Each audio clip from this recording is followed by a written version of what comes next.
It's time once again to spotlight the lesser-known comics of a certain character. This time the spotlight falls upon Selina Kyle, aka the Catwoman.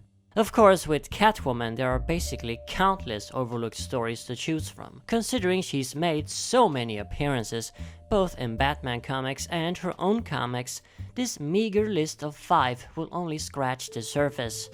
As usual, these stories will be presented in chronological order, not from good to best. And as usual, I will also not include stuff I've already covered on this channel before. Anyway, let's get it on. Cattail, Never Scratch a Cat, from Detective Comics 521 and Batman 355, published in 1982. This two-parter was written by Jerry Conway and penciled by Irv Novick and Don Newton. The good old pre-crisis Catwoman. This era in the character's history is in general overlooked. So a few years prior to this story, Selina Kyle had reformed and left her criminal ways behind her. She had also entered a pretty serious relationship with Bruce Wayne.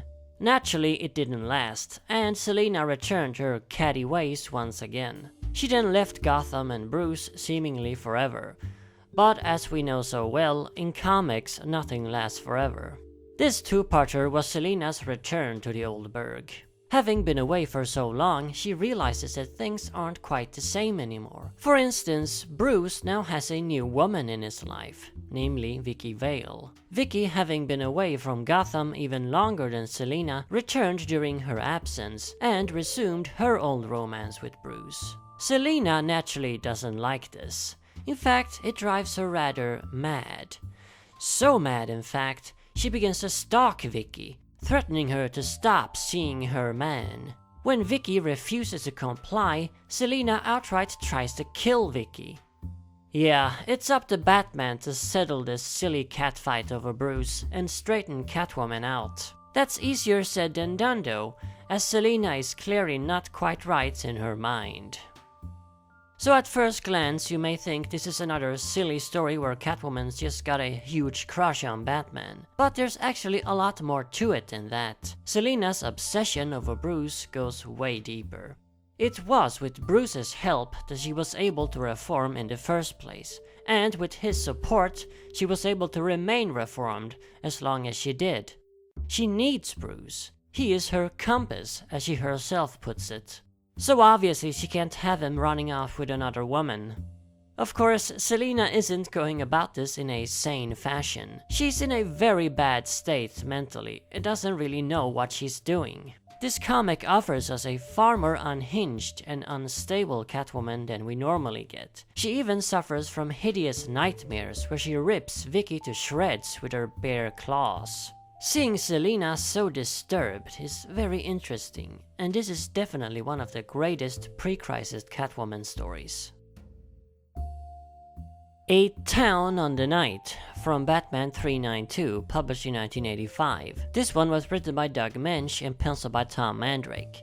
Another pre-crisis cat tale. So in only 3 years, a lot had happened in the life of the Catwoman. Selina had left Gotham again, returned again, and reformed yet again. This time around though, she had not only reformed, but even taken on the role of a crime-fighting vigilante. This story takes place when Batman has completely accepted Selina as a crime-fighting ally. And not only that, but also accepted her as his romantic partner. Yep, Vicky Vale was out of the picture. Anyway, so the plot. After Batman and Catwoman bust some crime together, they decide to go out for a romantic night on the town. A date. I mean, why not? They've certainly earned a little time off. So the couple heads for an Italian restaurant whose owner Batman knows. There we get a scene straight out of Lady and the Tramp, which however is then rudely interrupted by a murder, a hitman performing a hit inside the restaurant. After catching the killer, the couple decides to leave, understandably, and continue their date elsewhere, namely in a park. However, there they run into a pair of hoodlums in the middle of a rape attempt. Yeah, this date isn't going very well. After busting these goons, the couple leave for a dance club, but there, yeah, you get the picture. And so it goes on for the entire night. Batman and Catwoman just can't catch a break. A very entertaining and comedic story, but at the same time also a pretty dark story. I mean, rape, murder. At first you may think this is a comic for kids, but I would certainly not say that. You hear that, FTC? Not kid-friendly.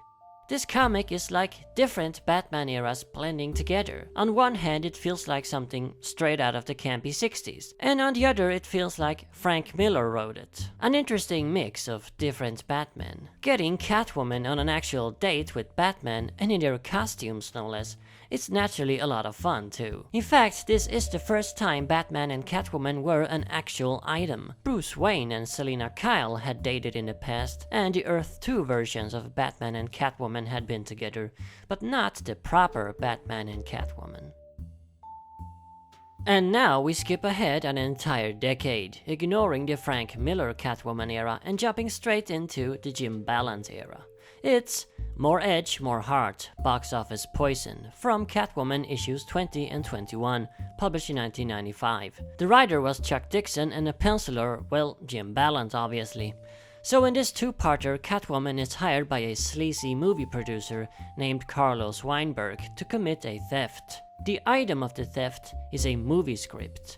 A movie script for a monster feature that's being filmed on a tropical island. The film is being made by Matt Akenbach, a director-writer who's recently had numerous box office hits in a row. Weinberg wants to read his latest script so that he can quickly produce a rip-off of it and release it before the genuine article comes out. By the way, it's highly suspected that these kinds of methods are actually being used in Hollywood, explaining certain weird coincidences. Anyway, Catwoman accepts the job and goes to the tropical island, in full jungle camo no less. Once there though, she finds the heist harder to pull off than expected. There's a hurricane on the way. The movie shoot is completely out of control. The monster animatronic used for the film is going haywire. And to top it all off, it doesn't seem like Akenbach has even written a script, as Catwoman can't find it anywhere. So I could have picked any number of Balent Catwoman stories for this list. A lot of them are great. I picked this particular one because it's one of my personal favorites. You just gotta love stories about the behind-the-scenes going-ons of movie shoots. This comic is basically a sort of parody on infamous troubled movie shoots in tropical environments. Bad weather, a crazy director, an arrogant leading star, a budget going way over its limit. It's all here and it's all very entertaining. What's more, this is a perfect example of Catwoman simply being Catwoman. The story doesn't do anything revolutionary or groundbreaking with the character. It's just a Catwoman caper. I've talked about this in my other videos. How you sometimes don't want anything groundbreaking and just want to see the rogues be the rogues. Do what they do. However, while this comic is that, it does put a different spin on the usual Catwoman heist. After all, she isn't stealing a diamond or a statue from a museum. She's stealing a movie script from a crazy movie shoot on a tropical island. So among the countless Catwoman capers, this one does stand out. Also, that jungle camo suit. That's a very nice touch, and it does make a lot of sense too. Object Relations, from Catwoman issue 53, published in 1997. It was written by Devin Grayson, and of course penciled by Jim Balent. So I couldn't just feature one Balent story on the list, I had to at least include two. Anyway, in this one, Selina swipes a massive diamond called a Casanova Canary from a museum. After having it in her possession for a day though, she begins to grow disinterested in it. She begins to disrespect the diamond. So what she does is, she goes back to the museum and secretly returns the diamond in its place. However, later she returns again and steals it again, only to later return the diamond to the museum once again. And so it goes on and on, Catwoman stealing the diamond and then returning the diamond. Every time, the security at the museum has been beefed up, but it's never enough to keep the Catwoman at bay. And meanwhile, the museum owners are going bankrupt from all the money they're spending on protecting the Casanova Canary. So just what is going on here? Why is Catwoman doing this crazy shit? Well, she's doing it to push the museum into protecting the diamond properly. She wants them to keep tightening security until she's no longer able to steal it. Okay, but why? Well, Selina feels that a beauty like the Casanova Canary deserves the best protection. She was insulted when it was so easy to steal in the first place, like the museum owners didn't care enough.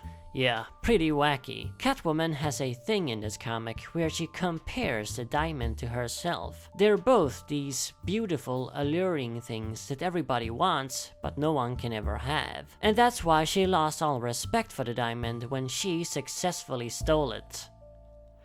So as you may have noticed, Catwoman is portrayed as considerably more kooky in this story than usual. Not outright insane, but definitely weird and eccentric. And that's why I like it so much. A too straight Selina can get a bit boring after all, and the craziest members of the Rogues Gallery are usually the most fun ones. Her thing for this diamond is basically like an obsession, or a compulsion even.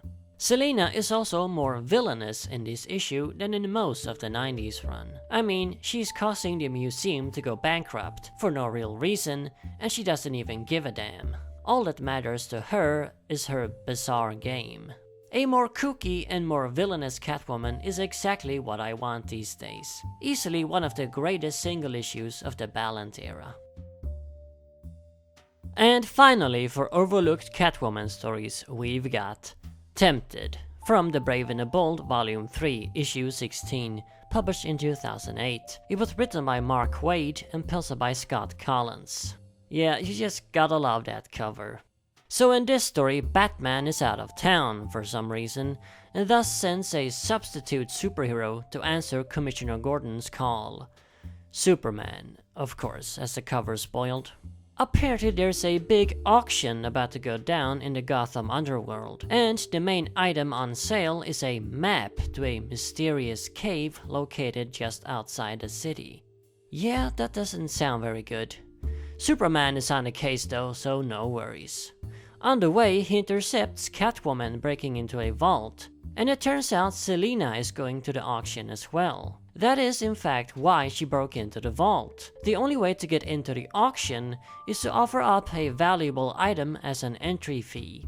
Selina too is out to stop this map from getting into the wrong hands. You gotta remember, by now she had been a good girl for a while and also knew Batman's true identity. Impressed by Superman, to say the least, Catwoman suggests that the two team up in this quest, and so they end up doing. However, reformed or not, is the feline fatale ever truly to be trusted? And that's of course as far as I'll spoil. A very entertaining comic. Catwoman and Superman are two characters we rarely ever see interact with each other, so this is a real treat. It's so fascinating and amusing to see the dynamic between these two, which is entirely different from the dynamic between Selina and Batman. Seeing Superman in Gotham is overall very amusing, as he's such a different hero from Batman, and everyone, including Gordon, reacts to him completely differently than they would to Batman. Superman is like a fresh breeze compared to the grumpy old Dark Knight. I love the way Selina is written in this story too. Very playful, flirty, and full of humor. The way she reacts to Superman is just absolutely hilarious. Batman just got some serious competition over Selina's affections. What do you guys say? Do you ship Superman and Catwoman? And there you have it, 5 overlooked Catwoman tales. Like I said, this is merely scratching the surface of great cat comics, and a volume 2 for Selina is very likely to happen at some point. If nothing else, it would give me an excuse to talk about more balanced cat comics. You can bet volume 2 will also have at least 2 of those. Anyway, why don't you write down some Catwoman comics you find to be neglected down in the comments. And as always, remember, Arkham Asylum awaits you in the next video.